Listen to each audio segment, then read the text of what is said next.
Hello and welcome to the entertainment section of Maroon and White tonight. My name is Mark Harris and this man to stage left is Ethan Welford. Whether tailgating for the big game, having a holiday gathering at home, or any occasion friends and family get together, creating a menu for any event can be a hassle. Local resident and business owner Kurt Christie shared with me his meal solution. Whether you call them crawfish, crawdads, crayfish, or just plain mud bugs, this Creole delicacy is spread throughout the South and other parts of the country. Stay tuned as we learn about the Gospel of Crawfish. Every day, people stop by Brewski's, a local convenience store on Highway 12, for their on-the-go needs. But gas and a beverage are not all that can be found there. Many just stop by for a bag of crawfish. Crawfish has become widespread as a delicacy due in no small part to this man. Business owner and crawfish connoisseur Kurt Christie is here to tell us about his Gospel of Crawfish. We have spread what I call the Gospel of Crawfish throughout the southeast United States, into the northeast United States, even a little bit out west. But we've introduced crawfish.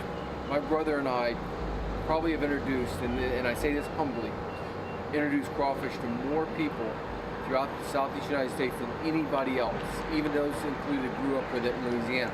The popularity of crawfish is the fact that it's a novel situation. I don't consider it a southern tradition. I consider it a Creole tradition, and it has now been found out. When we started this was before Cajun food was Paul Prudhomme. No one knew who Paul Prudhomme was except for me, okay? I mean, Paul Prudhomme was a guy down in Louisiana, and Emile Lagasse, nobody knew who he was then, you know? These guys all came after me. So basically, when we opened Rosie Baby, we were the first Louisiana kitchen in South Florida, and it's been documented through the Miami Herald year after year on that.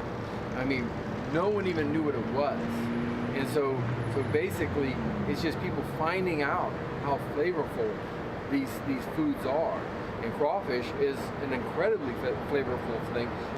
People come in every single day almost that have never looked at a crawfish, never tasted crawfish, and we will give them free crawfish. And when they eat it, they say, oh my Lord, this is really good. Once they get past cracking a shell open and sucking it out, they really, really like it. We spread it wherever we go. We spread the gospel of crawfish, whether via the internet now or just wherever I go. I talk about crawfish and how important it is to me. And we go to Colorado, we go to Miami, we go to New York, we go to Dallas, Texas. It doesn't matter. We'll go anywhere to cook crawfish for somebody. I'm craving crawfish right now. Kurt Christie has been in the crawfish business for over 30 years and has become the 5th largest crawfish retailer in the world. You can buy his crawfish in Starkville by the pound for Brewski's on 301 Highway 12 West, or on the menu at the Creole restaurant Rosie Babies on 300 South Jackson Street. Dungeons & Dragons is a game that most people have heard about, but not really many people have played. Well, you may have seen the movie, but it doesn't do the game justice. I will talk with players of the games and find out what it really is. When you would ask most people what they think of Dungeons & Dragons, most people would ask, what is Dungeons & Dragons? I'm Randall Mallett. I'm a 5th-year senior, animal and dairy science, pre-veterinary. I am a level 8 Goliath in D&D. Justin, who is our dungeon master, texted one night and said we were going to play D&D at the house. I honestly had no idea what it was. I actually thought it was a game on the computer. I wasn't interested. I had just planned on watching. They all got here, and lo and behold, I had a character made, so I had to play. And I actually enjoyed it. As far as what makes me enjoy it, it's not like video games that most people play today, because you don't have, I mean, with D&D you have more person-to-person interaction as opposed to staring at a TV screen, yelling at it. Dungeons & Dragons is a tabletop game that's been around since the mid-70s. It started off from a Tolkien folklore and turned into a full-length game where you make your own reality. It's video games before there were video games.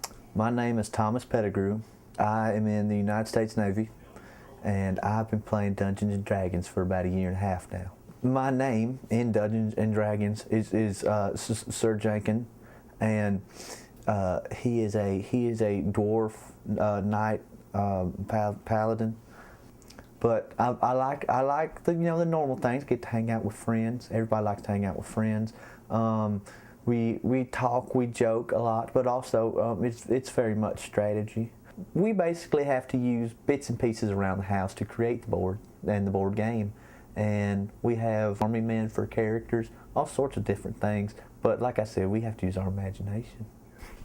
And the great thing about D&D is you're not restricted like normal video games. In video games, you eventually have a limit. You can't do everything. Video games have tried for a long time to put you more and more with your friends with Xbox Live and PlayStation Network, but in reality, you're not with your friends. You're wearing a headset, still looking at a TV. But with D&D, you are sitting around a table, you're interacting, you're talking, you're mutually building a story, you're mutually building an adventure. And that's what D&D is. It's going on an adventure. And it doesn't matter if you're a nerd, if you read Tolkien, or if you're in animal dairy science, people love adventures. And that's what D&D is all about. Dungeons & Dragons is an interesting game. I haven't really met many people who've played it, but I'm sure you'll try it out one day because it seems fun and exciting. When we come back from this break, we'll talk about a great movie that went under the radar in 2011.